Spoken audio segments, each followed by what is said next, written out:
और यस। कल को ये भी हो सकता है उसको बढ़ाने के लिए या उसको डेवलप करने के लिए हो सकता है हमें खुद उसमें केमिकल डालना पड़े। जैसे कई बार कीड़े लग जाते हैं, तो हो सकता है मुझे कुछ बिल्कुल स्प्रे सही। करना पड़े, तो अल्टीमेटली फिर केमिकल तो बॉडी में फिर से पहुंच गया। तो जाना हम जा बड़े रहा है। नेचुरल की तरफ रहे थे, लेकिन पता चल रहा है उल्टा हो गया। गुड मॉर्निंग डॉक्टर साहब, कैसे हैं? बस बढ़िया। Good morning. बड़े दिनों बाद क्या फुर्सत चल मिली रहा है? आपको संडे को। अब भाई देखिए, कोविड के कारण मिलते तो है नहीं अपन लोग, और कोविड ने एक बहुत अच्छी चीज सिखा दी है, जूम मीटिंग। तो एक दूसरे को देखना हो तो ये बहुत अच्छा तरीका है वैसे। टेक्नोलॉजी और बताएं आप। टेक्नोलॉजी इम्प्रूव जो जी। हुई है कोविड के दौरान, उसका बेनिफिट तो है सभी को। और बताइए आपका क्या चल रहा है। बस अपना बिजनेस चल रहा है और लोगों को हेल्दी रखने में मदद करते हैं। जो लोग चाहते हैं कि भाई उनका फाइनेंसेस भी अच्छे रहें, तो उन लोगों की फाइनेंशियल हेल्थ को भी अच्छा करने में हेल्प करते हैं। तो जो अपना पहले काम चल रहा था वही काम चल रहा है। जो हेल्दी हैं उन लोगों की हेल्थ मेंटेन करना है, और जो अनहेल्दी हो गए हैं उनको हेल्थ के ट्रैक पे वापस लेके आना हम भी आजकल लगे हुए हैं, पेड़ पौधों में लगे हुए हैं। थोड़े से हेल्थ इश्यूज हो गए थे बीच में, तो है। अरे क्या हो गया? गिलोय लगा रहे हैं, पत्थर चट्टा लगा रहे हैं, गवार पाटा लगा रहे हैं, और ओहो। क्या बोलते हैं और भी चीजें हैं। तुलसी वगैरह तो खैर कॉमन सभी जगह रहता ही है, लेकिन थोड़ा सा जो रहते हैं। औषधि जो पेड़ पौधे हैं जिनका हेल्थ बेनिफिट्स रहते हैं उनको उसमें क्या अभी क्या बारिश का मौसम भी शुरू होने वाला है, बिल्कुल तो बिल्कुल बिल्कुल। बारिश के मौसम में क्या है ये सब चीजें लगा लो तो थोड़ा जल्दी लग जाती है। तो थोड़ा अगला फोकस उसी पे ही है कि कुछ चीजें ओके थोड़ा सा घर पे लगाई जाए, कुछ चीजें ओके। ताजी और अच्छी खाई जाए। मेडिसिन पॉइंट ऑफ व्यू से कुछ हेल्थ इश्यूज हो गए थे बीच में, तो दवाई जी गोलियां जी कब जी तक जी, खाएंगे। क्या हो गया? आप अभी तो थोड़ा सा मेरे को काफी टाइम से, लगभग एक साल से थोड़े से छाले जैसे रहते थे, बर्निंग लिप्स जिसको हम बोलते हैं ना, अच्छा। Burning lips. तो ओके ओके ओके। वो नॉर्मल छाले की दवाई या एलोपैथिक से ठीक हो नहीं रहा है वो, तो हम्म। थोड़ा सा लगा कि पेट वेट को सही किया जाए। एसिडिक हो रही है, ओके बॉडी बॉडी पूरी एसिडिक हो रही है एक्चुअली।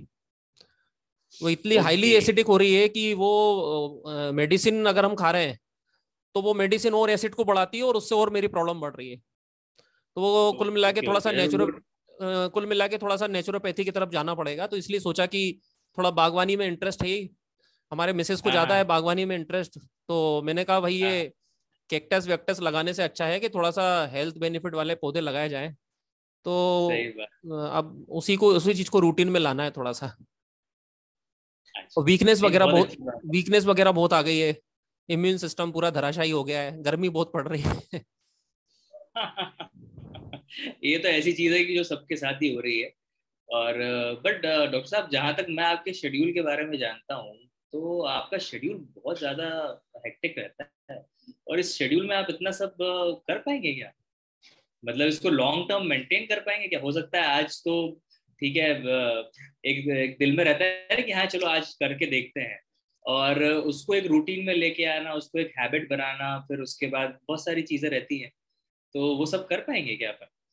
ये तो आपने सही पॉइंट पकड़ा। अब आज संडे था तो मैंने सोचा चलो थोड़ा गमले में नए पौधे लगा लिए जाए, हो सकता है अगले संडे को टाइम ना मिले, या संडे के अलावा भी बिल्कुल सही पॉइंट पकड़ा आपने, हो सकता है आज जोश है कल जोश ना रहे। राइट राइट देखते हैं अब। एक कोशिश तो कर रहे हैं। बड़ा राइट। मुश्किल रहता है पेड़ पौधों को पालना, मतलब बच्चों को पालने जैसा बराबर है वो तो।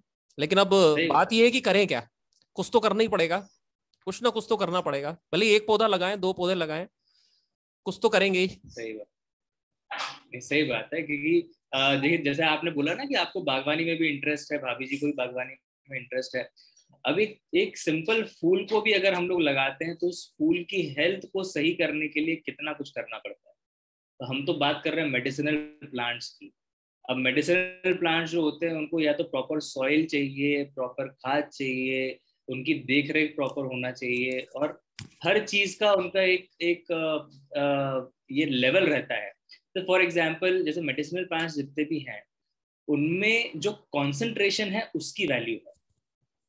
अगर आपको कौन से पार्ट से किसको एक्सट्रैक्ट करना है और किस कॉन्सेंट्रेशन में किस मौसम में कब उसको लगाना है, कब उसको उगाना है, कब उसको बढ़ने का मौका देना है, और कब उसको हार्वेस्ट करना है, ये बहुत सारे ऐसे फैक्टर्स हैं जिसको हम लोगों को माइंड में रखना पड़ेगा। तो इतनी मेहनत करने की जगह क्यों ना ऐसे कुछ चीजें यूज की जाएं जो बनाने वाला ही इन सारे थॉट प्रोसेस को माइंड में रखते हुए और फिर उन प्रोडक्ट्स को बना रहा है। भाई जैसे आज आप गिलोय के लिए आप आज मान लीजिए नेट पे पढ़ा या अपन ने यूट्यूब पे वीडियो देखा और देखा गिलोय का बहुत अच्छे यूजेस हैं। कल हो सकता है कि आप गवार पाठे के बारे में पढ़ें, फिर अपन गवार पाठा उगाएंगे। तुलसी के बारे में तो हम लोगों को मालूम ही है, एंशिएंट हर्ब है। तुलसी जनरली हर किसी घर में होती है, बट लोगों को ये नहीं मालूम है कि तुलसी की भी 9 प्रजातियां हैं। अब उनमें से आपके लिए कौन सी बेस्ट है? अभी आपके यहाँ श्याम तुलसी है, राम तुलसी है, कौन सी तुलसी आपको नहीं मालूम, और उसका भी कौन सा पार्ट खाना चाहिए, ये एक फैक्टर है कि हम लोगों को समझना या ये बोल सकते हैं कि हमारी फील्ड नहीं। अब दो मैं मेडिकल फील्ड में या हेल्थ इंडस्ट्री में मैं काम कर रहा हूँ, बट अगर आप मुझे भी आज बहुत सारी चीजें पूछेंगे कि कौन सी चीज का कौन सा पार्ट अच्छा होता है, तो मुझे नहीं मालूम। तो उसके पीछे अलग रिसर्च करनी पड़ती है। तो और आप क्योंकि भाई डॉक्टर आदमी है तो रिसर्च तो किया ही हुआ रहता है, और आपका मैं अपन लोग इतने सालों से अपन एक दूसरे को जानते हैं, तो मुझे ये मालूम है आपको रिसर्च करने में बड़ा मजा आता है। तो क्यों ना कुछ ऐसी चीजों को यूज करें जो पहले से रिसर्च बेस्ड हो, जो सॉइल से लेकर प्रोडक्ट बनने तक या सीड टू सप्लीमेंट तक की जिनकी जो थॉट प्रोसेस है वो पूरी ऑर्गेनिक है। यहाँ तक कि जो इसमें खाद यूज किया जा रहा है वो ऑर्गेनिक है। इनको सीड के लेवल से ही हम लोग अगर देखना शुरू करें तो उनकी रिसर्च ये बोलती है कि भाई आप नॉन जेनेटिक मॉडिफाइड ऑर्गेनिजम्स को यूज करो। मतलब आजकल बायो इंजीनियरिंग के जमाने में सीड के डीएनए के ऊपर ही काम होना शुरू हो जाता है। जैसे फॉर एग्जांपल अगर ये सीड पे जाके उसके डीएनए को उन्होंने थोड़ी सी छेड़छाड़ कर दी और उसके बाद उसको उगाया गया। अब हमको लग रहा है हम तो ऑर्गेनिक खाना खा रहे हैं, हम तो अपने घर में उगा हुआ खा रहे हैं, लेकिन जब सीड के लेवल पे ही अगर उसके साथ छेड़छाड़ हो चुकी है तो ऑब्वियसली ऑर्गेनिक तो है नहीं, वो नेचुरल तो है नहीं।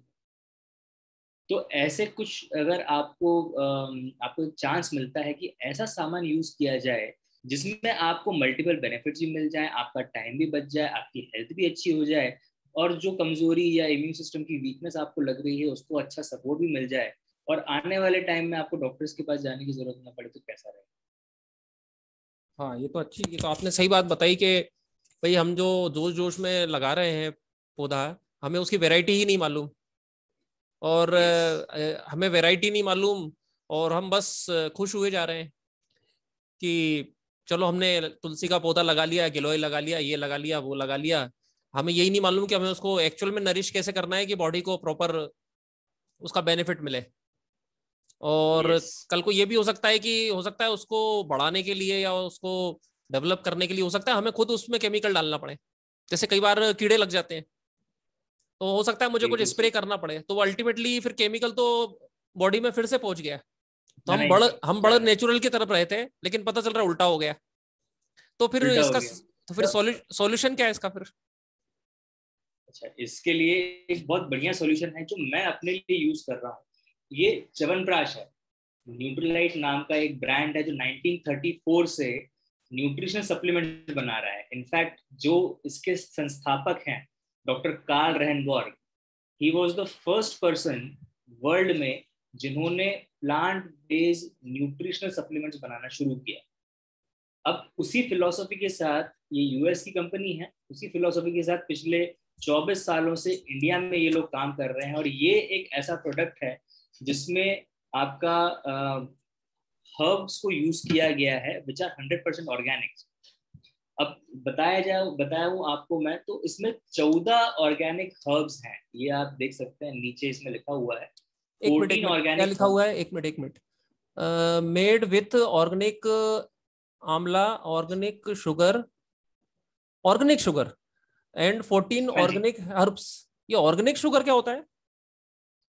ऑर्गेनिक शुगर मतलब इसका जो डेरिवेटिव है या तो आपके ऑर्गेनिक हनी से रहेगा या ऑर्गेनिक गुड़ से रहेगा। तो ऑर्गेनिक हनी, जैसे हनी कहाँ से आता है? हनी बीज बनाती हैं, इसको मधुमक्खियां बनाती हैं। अब अगर वो हमारे साधारण पेड़ पौधों से अगर अर्क कलेक्ट कर रही है तो ऑब्वियसली अगर इन पे भी पेस्टिसाइड्स का और अलग अलग केमिकल्स का छिड़काव हुआ है या यूरिया डीएपी जैसी खाद डाली गई है, तो जो आप डालोगे उसी से पेड़ बढ़ने वाला है, और उसके पेड़ में जो जो इंग्रेडिएंट्स रहेंगे वो वहीं से आने वाले हैं। और ऑब्वियसली फूल से या जो फलों से जो ये रस लेती है हनी बी, तो उसमें भी आपको वो सारे केमिकल्स होने के उसके पूरे चांसेस रहते हैं। बल्कि हनी क्योंकि एक कॉन्सेंट्रेटेड फॉर्म है, तो अगर आप अलग से फूल ले रहे थे या आप अलग से कोई फल खा रहे थे, तो शायद उसका कॉन्सेंट्रेशन उतना नहीं था उस केमिकल का। बट क्योंकि ये कॉन्सेंट्रेटेड फॉर्म होता है, तो आपके शरीर में भी कॉन्सेंट्रेटेड केमिकल्स जा सकते हैं। बट क्योंकि ये ऑर्गेनिक एनवायरनमेंट में ग्रो की गई फूलों से ये हनी बीज अपना हनी कलेक्ट करती हैं, तो उस हनी को ये लोग यूज करते हैं। या ऑर्गेनिक गन्ने जो उगाए जाते हैं उससे ये शुगर मतलब अपना गुड़ बना के और फिर उससे शुगर बनाया जाता है। मतलब आपके तो कहने ये का मतलब ये है कि जो भी इंग्रेडिएंट है वो मतलब विदाउट केमिकल उनको एग्जैक्टली हम डेवलप करते हैं और फिर उसका यूज इसमें हो रहा है। बिल्कुल। अब जैसे न्यूट्रलाइट की फिलॉसफी है best of nature best of science, मतलब वो साइंटिफिक तरीके इस तरह के अपनाते हैं जिसमें नेचर की जो बेस्ट चीजें हैं वो वेस्ट ना हो, वो खराब ना हो। क्योंकि प्रोसेसिंग तो हो रही है, जैसे आज ये जो च्यवनप्राश बना है, ये chyawanprash processed form of herbs है, राइट। अब इसमें आपको जो जो प्रोसेसिंग हुई है उस इस दौरान आपके नेचर को डैमेज ना पहुंच जाए, इसके ऊपर उनका पूरा पूरा फोकस रहता है। और इसीलिए उनको मोर देन 800 पेटेंट्स उनके पास ऑलरेडी हैं, और आने वाले टाइम में और भी 700 पेटेंट्स उनके पेंडिंग हैं। और पेटेंटेड टेक्नोलॉजी से ये सारी चीजें बनती हैं। अब इसमें 32 ऑर्गेनिक इंग्रेडिएंट्स हैं, उनके सबके नाम लिखे हुए हैं इसमें, प्रॉपर उन्होंने बताया हुआ है कौन से इंग्रेडिएंट को कितना पर सर्विंग आपको मिलेगा, कितना मिलीग्राम कितना माइक्रोग्राम क्या चीज मिलेगी। तो इसमें बहुत ही जबरदस्त रिसर्च करी गई है, और ये न्यूट्रलाइट ऑर्गेनिक्स के अंडर आता है। तो न्यूट्रलाइट हर्ब्स या न्यूट्रलाइट ऑर्गेनिक्स के अंडर आता है ये। तो इंडिया में करीब आप मान के चले पिछले 15 साल इन्होंने इस पर रिसर्च करी है, 15 से 20 साल तक। और उसके बाद ये प्रोडक्ट्स न्यूट्रलाइट हर्ब्स के नाम से अभी आना शुरू हुए हैं हमारे यहाँ। और सबसे इम्पॉर्टेंट फैक्टर है कि ये बनते इंडिया में ही। मदुरई में state of the art manufacturing plant है न्यूट्रलाइट का, दुनिया में सिर्फ 4 ही है। हालांकि बिजनेस पूरा इनका 108 कंट्रीज में है, लेकिन मैन्युफैक्चरिंग सिर्फ 4 ही जगह पे होती है, USA, Vietnam, China and the 4th one is India. यहाँ पे करीब 1000 करोड़ का इन्वेस्टमेंट किया है 2018 के बीच में। और लीड गोल्ड सर्टिफाइड प्लांट के अंदर जहाँ से 0 कार्बन डिस्चार्ज होता है। और मैं आपको बताते हुए मैं बड़ा खुश हूँ कि इनके यहाँ जो 80% इलेक्ट्रिसिटी है ये खुद जनरेट करते हैं। इनके पास बहुत बड़े बड़े सोलर पैनल्स हैं, खुद जनरेट करते हैं उसको, और किसी प्रकार का पॉल्यूशन इनका बाहर नहीं निकलता। तो इतने जबरदस्त एनवायरमेंटल फ्रेंडली प्रोडक्ट को अगर अपन लोग यूज करें तो अपन नेचर को भी सपोर्ट करेंगे, अपनी बॉडी को भी सपोर्ट करेंगे। इनफैक्ट उन ऑर्गेनिक फार्मर्स को हम लोग सपोर्ट कर रहे हैं जो धीरे धीरे विलुप्त होते जा रहे थे, क्योंकि उनके उनकी जो जो फसलें थी उसका प्राइस उनको नहीं मिल पाता था। क्योंकि फार्मर्स जैसा आप जानते हैं कि बहुत हाईफाई नहीं होते ये लोग, तो ये लोग अपने इंटरनेशनल मार्केट में जाके खड़े नहीं हो पाते या उस यील्ड को वहां तक नहीं पहुंचा पाते। तो हमारे इंडिया का जो ट्रेडिशनल विजडम है वो न्यूट्रलाइट इंडिया में ही यूज कर रहा है, और हम लोग क्यों ना उसका फायदा उठाएं। क्या लगता है आपको इस तरह? हाँ बिल्कुल सही। अभी आपने जो इंग्रेडिएंट्स दिखाए वो तो लगभग हर च्यवनप्राश के बॉक्स पे आप देखेंगे तो इतने एलिमेंट्स आपको दिख जाएंगे। तो इसमें ऐसा एडिशनल क्या है? च्यवनप्राश आपको बहुत सारी कंपनीज के नाम तो खैर मैं यहाँ नहीं लूंगा, लेकिन आप देखोगे तो जी जी। जितने इसमें दिख रहे हैं उतने ही उसमें होते हैं। तो इसमें ऐसा एडिशनल क्या है कि मैं न्यूट्रीलाइट की तरफ ही जाऊं? सबसे पहली चीज तो ये कि इतने इंग्रेडिएंट्स आपको बाहर के च्यवनप्राश में नहीं मिलेंगे ये पक्की बात है। 10-20 बहुत हुआ तो 20 मिलेंगे, इससे इतने इंग्रेडिएंट्स तो मिलेंगे ही नहीं। दूसरा, न्यूट्रलाइट का जो भरोसा है 1934 से, मोर देन 85 ईयर्स से ये हम लोगों को सर्व कर रहे हैं ऑर्गेनिकली। तो इनसे ज्यादा एक्सपीरियंस इस फील्ड में और किसी के पास नहीं। मतलब आप सोच सकते हैं 1934 में जब पहली बार न्यूक्लियोटाइड लॉन्च हुआ था, उस समय ऑर्गेनिक वर्ड शायद था ही नहीं, या रहा भी होगा तो कोई यूज नहीं करता था, क्योंकि उस समय की तो खेती ही बहुत बहुत ही अलग हुआ करती थी आज की खेती से। और दूसरा, किसी ने उस समय सप्लीमेंटेशन के बारे में कभी सोचा ही नहीं था। हालांकि हम लोग देखते हैं कि हमारे मैं तो अपने बचपन से ही च्यवनप्राश खाता रहा।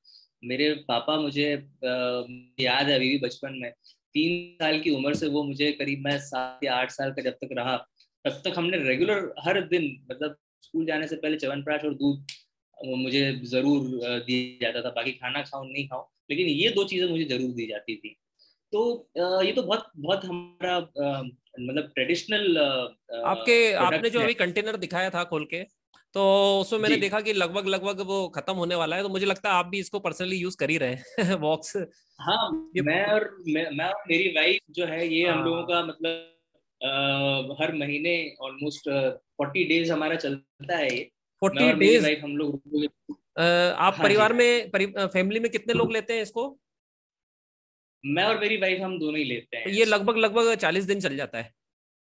लगभग 40 दिन चल जाता है, मतलब थोड़ा एक आध दो दिन आगे पीछे कभी कभी भूलते भी हैं, ऐसा नहीं है कि नहीं भूलते, पर एक आध दो बार भूलते भी हैं, तो इस कारण से कभी 35 दिन चलेगा। जब रेगुलर ले लेते हैं तो 32 से 35 दिन चलता है, और जब भूल जाते हैं तो 40 दिन के आसपास खिंच जाता है।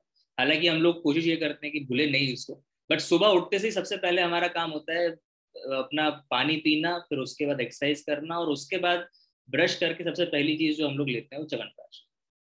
इसकी प्राइसिंग दिखाएंगे आप जरा बॉक्स पे, देखें। हाँ, इसकी जो एमआरपी है, ये 549 रुपीज एक इसकी मिनट, एमआरपी है। एक मिनट। 549, ओके। और ये जी, मेरे को दिख रहा है 500 ग्राम का है ये। राइट राइट, ये 500 ग्राम्स का है। कुछ डिस्काउंट्स वगैरह भी अवेलेबल होते होंगे?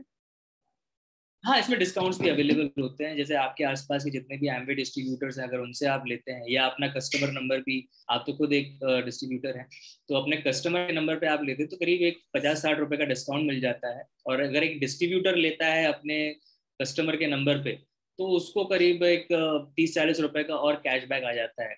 तो मान के चल रहे हैं आप, ये करीब 460 रुपए का आपको पड़ता है।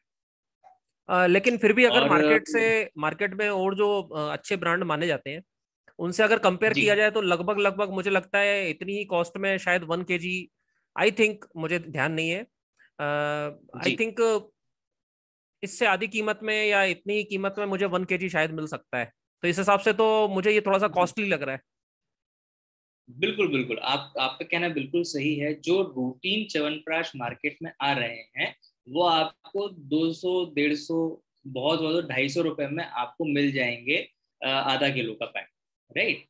बट आप कभी भी ऑर्गेनिक, अगर आप अभी चाहें तो अभी आप गूगल पे सर्च करके देखिए ऑर्गेनिक च्यवनप्राश, तो 350, 400 से शुरू होते हैं।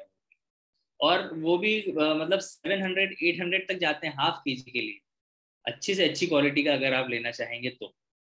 और ये जो है, ये प्रोडक्ट ऐसा है, इंडियन मार्केट को ध्यान में रखते हुए इसको उतारा गया है। ना बहुत हाई रखा है, ना बहुत लो रखा है। क्योंकि देखिए, हर एक चीज जो जैसे सोना बहुत कीमती है, चांदी बहुत कीमती है, लेकिन ऑब्वियसली सोने की कीमत ज्यादा होती, चांदी की कीमत कम है। हालांकि दोनों ही प्रेशियस मेटल्स हैं। इसी तरह से हमारा जो जो प्रोडक्ट है, क्योंकि इसकी एक क्वालिटी है, इसको बनाने के लिए एक प्राइसिंग लगी है, इसको इस फॉर्म में लाने के लिए जो भी प्रक्रिया लगी है, उसकी टेक्नोलॉजी में प्राइस लगा है, इसको हम तक पहुंचाने में प्राइस लगा है, वो सारी कॉस्ट के हिसाब से अगर देखिए तो इससे कॉस्ट इफेक्टिव च्यवनप्राश आपको कहीं नहीं मिलेगा। और सबसे बड़ी बात, रिजल्ट ओरिएंटेड होना चाहिए प्रोडक्ट। भाई देखिए, 150 रुपए शायद आज आपके लिए और मेरे लिए मायने नहीं रखता, लेकिन अगर 6 महीने तक मैं ये च्यवनप्राश लेता रहूं और मुझे कुछ ज्यादा बेटर फील ही ना हो, तो कोई मतलब नहीं है। या 6 महीने बाद मुझे ये मालूम पड़े कि यार इसके इंग्रेडिएंट्स ऑर्गेनिक नहीं थे, और मेरी बॉडी में, क्योंकि पार्ट पर मिलियंस में आपके बॉडी में जो केमिकल्स होते हैं उनका सैचुरेशन बढ़ना शुरू हो जाता है। और जब, जैसा मैंने आपको हनी के बारे में बताया, वैसे ही च्यवनप्राश ये इतने सारे हर्ब्स को लेके आया है एक साथ, और उसको कॉन्सेंट्रेटेड फॉर्म में आपको एक प्रोडक्ट दिया गया है। तो अगर इनमें किसी प्रकार का कोई केमिकल रहा तो वो भी कॉन्सेंट्रेटेड फॉर्म में आपकी बॉडी में जाएगा, और इतने लॉन्ग टर्म तक अगर आप उसको यूज करते रहेंगे तो हो सकता है जितना बेनिफिट ना पहुंचाया हो उससे ज्यादा आपको शायद नुकसान पहुंचा दे। आपके तो कहने का मतलब ये है कि इसको हम खुश होने के लिए इसको च्यवनप्राश नहीं खाना है, स्वस्थ रहने के लिए खाना है। एग्जैक्टली ये तो बहुत पता चल रहा है मैं मेरी पूरी बात को एक छोटी सी सेंटेंस में आपने उसको वो कर खुश दिया है, खुश समराइज कर दिया। मैं रिपीट कर देता हूँ, मुझे खुद बोलते हुए बड़ा अच्छा लग रहा है कि खुश होने के लिए च्यवनप्राश नहीं खाना है, स्वस्थ रहने के लिए खाना है, इसलिए बेस्ट क्वालिटी खाना पड़ेगा। एग्जैक्टली। और रही बात प्राइसिंग की, तो एक एक बहुत छोटा सा सवाल पूछूंगा, अगर खुदा ना खास्ता कल को घर का बच्चा बीमार हो जाता है तो हम सबसे सस्ता डॉक्टर ढूंढते हैं या सबसे बेस्ट डॉक्टर ढूंढते हैं? डेफिनेटली अच्छे डॉक्टर के पास ही जाते हैं हम। ठीक नहीं, और मैं तो ये बोल रहा हूँ अगर आपको अपने परिवार को दूर रखना डॉक्टर से, हम मतलब हम जैसे डॉक्टर से नहीं, हम लोग तो हेल्थ के बारे में बात करते हैं, पर बीमार होने से बचना है अगर, तो ये बहुत अच्छे चॉइस हो सकता है आपको। और सबसे बड़ी बात, जो आपका टाइम जो जा रहा है नए नए रिसर्च करने में कि कौन से मेडिसिनल प्लांट्स हम घर में लगा सकते हैं, कौन से ऐसी चीजें हैं जिसको हम यूज कर सकते हैं, उस टाइम को आप यूटिलाइज कर सकते हो या तो अपनी जो अपनी एक्चुअल कोर फील्ड है उसकी रिसर्च में, या सबसे बेस्ट उस टाइम को यूटिलाइज करके आप अपनी एक्सरसाइज कर सकते हो, या उससे भी बेस्ट अगर आपका, जैसे मैं देखता हूँ आपका शेड्यूल बहुत बहुत ज्यादा व्यस्त रहता है आपका, तो उतना आधा घंटा आप अपने शरीर को रेस्ट भी दे सकते हो। बिल्कुल तो सही बात बोली आपने। बहुत सारी चीजें हैं। चलिए बिल्कुल ट्राई करते हैं और कोशिश करते हैं कि जितना डब्बा आपने खाली दिखाया उतना हम भी उसको जल्दी से खाली कर दें। नहीं नहीं, बिल्कुल बिल्कुल बिल्कुल, बहुत अच्छी चलिए चीज है बढ़िया, भाभी जी। और आप संडे को आपने बिल्कुल संडे का दिन जो है च्यवनप्राश बना दिया आपने, संडे को च्यवनप्राश बना दिया है। बस ये तो आपकी आपकी जागरूकता के कारण ऐसा हो रहा है, आपके ओपन माइंड के कारण, क्योंकि बहुत सारे लोग समझते तो हैं लेकिन ओपन माइंड नहीं होने के कारण उस आइडिया को कंसीव नहीं कर पाते। तो चलिए, बहुत अच्छा लगा आपसे बात करके। आज का संडे का चलिए दिन मुझे संडे ऐसा टू, लगता है काफी मैं ये चाहूंगा आपसे कि संडे टू संडे हम कर और लेंगे भी, अपन। और हाँ कहीं भी रहे संडे तो ये टू 10 मिनट संडे, की टॉपिक हो सकती संडे जो है हम डिस्कशन करते हैं हर है। एक प्रोडक्ट पे, और बिल्कुल, इससे हमारा नॉलेज शेयरिंग भी बढ़ेगा और जो व्यूअर्स हैं हमारे, डेफिनेटली उनको भी संडे टू संडे कुछ नया मिलेगा, मिलेगा, सही है। है ना। और तो एक रूटीन भी बन जाएगा, अपना रेगुलर वीडियो डालने का रूटीन बन जाएगा। जी जी जी, चलिए थैंक यू। चलिए फिर, उधर ओके, संडे है तो फैमिली भी फैमिली भी वेट एक्सपेक्ट नहीं कर। करती कि भाई तुम ये, वो कहेंगे तुम, तुम्हारा तुम्हारा ध्यान पूरा वीडियो बनाने में ही रहता है। संडे को एक सही दिन बात। मिलता है, वो भी तुम फैमिली के साथ नहीं बिता सकते। तो नहीं नहीं, चलिए चलिए, ओके। अपन अपने बात अपन को लोग अपनी यहीं फैमिली के पे साथ। स्टॉप करते हैं, नहीं तो आज का खाना नहीं मिलेगा मुझे। नहीं नहीं, बिल्कुल। फिर च्यवनप्राशी खाना पड़ेगा चपरासी मेरे खाना को पड़ेगा। जिंदगी भर। चलिए थैंक यू चलिए, doctor Varun ji, okay, thank you. Okay, okay okay, take care, bye bye. Bye.